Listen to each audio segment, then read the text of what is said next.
Et les deux personnalités ont échangé sur l'état d'avancement des projets financés par la BAD. Et ils sont satisfaits du fait que les projets financés par la banque n'ont pas souffert de la période de turbulence qui a caractérisé le pays, surtout en 2015, parce que les projets ont continué. La mise en œuvre n'a pas vraiment souffert de cette question de sécurité.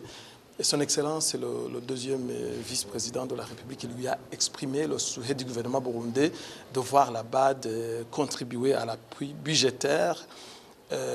comme d'ailleurs c'est le message que le gouvernement donne aux autres partenaires et bailleurs. Il lui a d'abord montré les grandes priorités du gouvernement burundais pour le développement, des priorités d'ailleurs qui correspondent à celles de la BAD. Il s'agit entre autres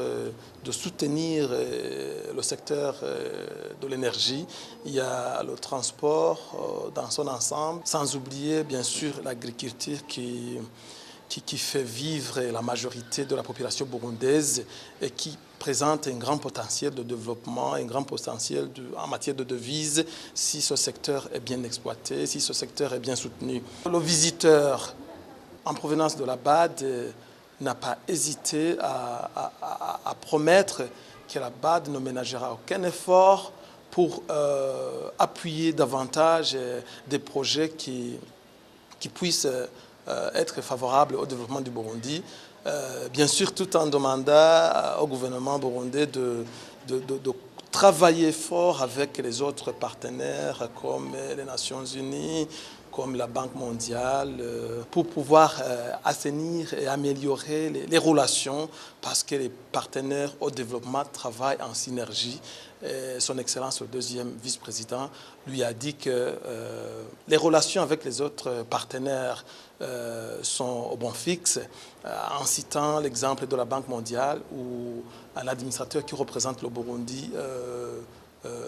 et 21 autres pays vient de visiter le pays et a promis de tout faire pour que le Burundi rattrape les autres pays en matière de développement.